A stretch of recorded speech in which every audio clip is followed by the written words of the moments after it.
இன்னும் 2 மாதத்துல நீங்க பார்க்க போறீங்க. ஏன்னா இதுல களத்துல நாங்க பார்த்துட்டு இருக்கிறோம். திமுக மீது மிகுந்த கோபத்தில் இருக்கிறார் மக்கள். அது குறிப்பாக பெண்கள், தாய்மார்கள், பெற்றோர்கள். இது வேடிக்கையா இருக்குது. இல்ல பீகார் வேறு, தமிழ்நாடு வேறு.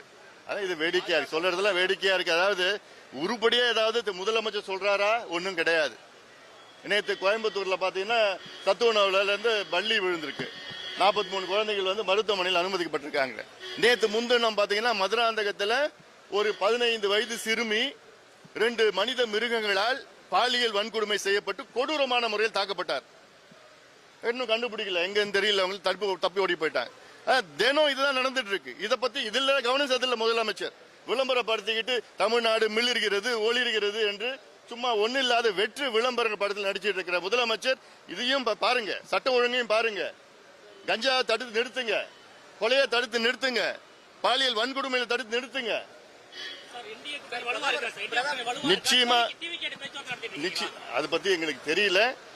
நிச்சயமா வலுவா இருக்கு. அதனால யார் என்ன பேசிட்டு இருக்கோன்னு உங்களுக்கு சொல்லணும்னு அவசியம் கிடையாது. அதனால அதெல்லாம் பார்த்துல அப்புறம் பாத்துக்கலாங்க. பிரதமர் என்டிஏ கவர்மெண்ட் தான் சார் சொல்றாரு. கடந்த கூட என்டிஏ கவர்மெண்ட் தான் சொல்றாரு. அதிமுக தலைமையிலான அரசு சொல்றாரு. இப்ப உங்களுக்கு என்ன பிரச்சனை? இப்போ சொல்ல மாட்டாரு. தமிழ்நாட்டுல அதிமுக தலைமையிலான கூட்டணி என்டிஏ. அதிமுக தான் அதுக்கு தலைமை.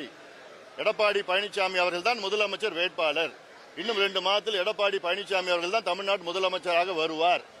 உங்களுக்கு எந்த சந்தேகம்? யாருக்கும் எந்த சந்தேகம் வேண்டாம். இல்ல யாருக்கும் எந்த சந்தேகம் வேண்டாம்.